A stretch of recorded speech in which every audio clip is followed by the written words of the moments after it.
Hello there, my name is Anna Lundberg. I'm the founder of One Step Outside, author of Leaving the Corporate 9 to 5 and host of the Reimagining Success podcast. And we've been talking these last few weeks about how you can set up your business to create more freedom, flexibility and fulfillment.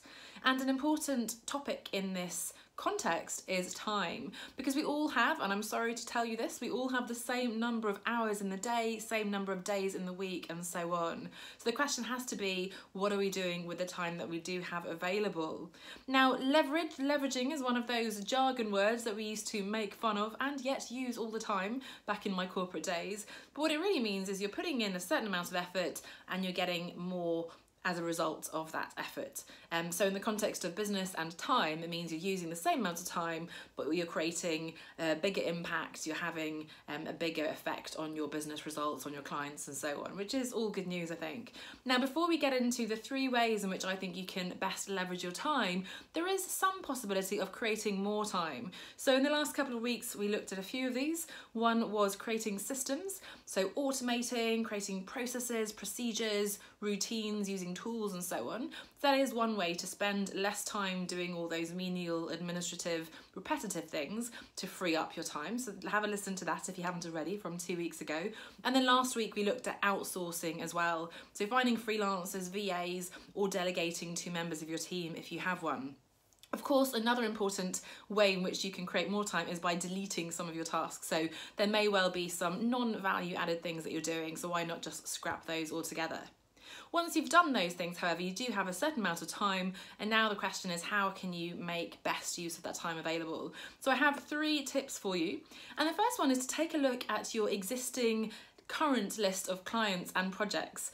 When you're first starting out, it can be tempting to say yes to every possible client and project, and that can be important because you're getting experience, you're trying to get testimonials, and you're working out who your ideal client is. However, after a certain amount of time, you're bound to find that some clients are better than the others. And when I say better, there's a few different parameters. You may have heard of Pareto's principle, the 80-20. So usually 20% of your customers are generating 80% of your sales. So you want to find those 20% of customers that are really driving the sales, driving the profit in your business.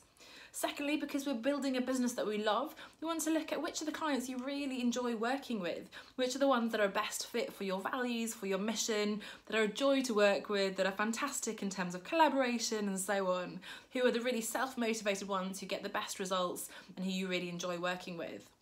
On the other hand, who are the clients that really aren't driving a lot of value in your business, or that are really painful to work with, whether they're just incredibly demanding, sending those emails in the evenings and the weekends, they're paying their invoices late all the time, you're having to chase them, they're constantly pushing back on your prices and so on.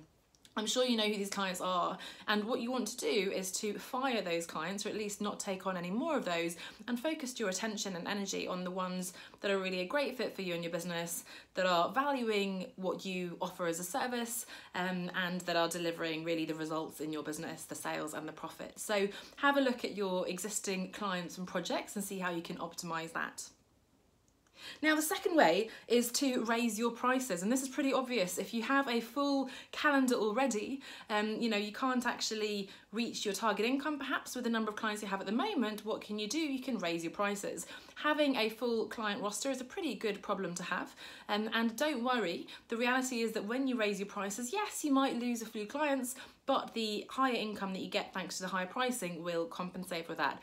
And you'll probably actually get more clients, which is a bit of a surprising result, but as you gain more confidence, you've upskilled, you have more experience, and clients see that you have higher pricing, sometimes actually you get more clients. So that's all good news in terms of raising your prices if you already have a full client roster but you're not reaching your target income.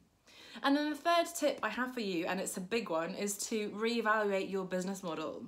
So as much as you can tweak things in terms of the clients you're working with and raise your prices and so on, you still only have a certain number of hours in the day, and the business model itself is really important to consider. It'll take a bit more time and effort to think strategically about the right ways in which you can tweak this, but do have a look at your business model and see, is it actually set up in a way that is going to bring you your results? So a few different ideas for you. First of all, if you work B2C, business to consumer, if you're working only with individuals, for example, individual clients, can you consider instead, or at least also working with companies and organisations. There are two benefits here. One is that you'll go from just working one-to-one to one-to-many, so you'll be able to do workshops and projects where you're reaching a broader client base via those organisations.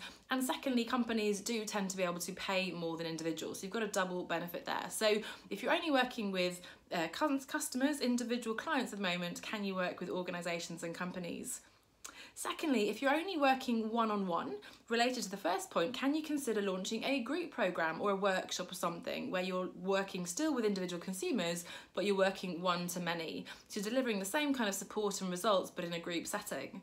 And then the third tip is to consider creating more evergreen, passive content over the one-off active services that you're delivering. Now, of course, as trendy as the idea of passive income is, there is no work that is completely passive. However, if you can create content that's going to live on, that you can sell again and again, rather than have to just repeat yourself every time doing that same job over and over, that's a really great way to leverage your time. So maybe you can write a book, whether it's a simple ebook that you can sell or sort of a proper book that you self-publish. Or perhaps it's an online course where people can work through self-directed through a program, and again, maybe not get the same results that they would from working one-on-one with you, but at least at a lower price point, get a lot of the value from the expertise that you have.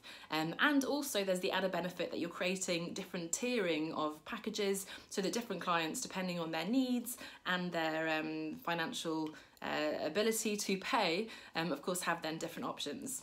So those are the thoughts in terms of leveraging your time better. First of all, assessing your current clients and projects. Secondly, looking at raising your prices, almost forgot that one. And then thirdly, revising your business model.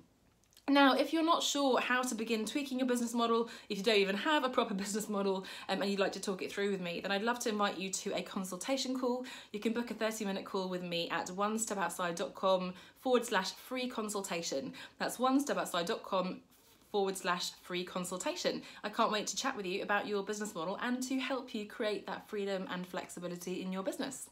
Bye for now.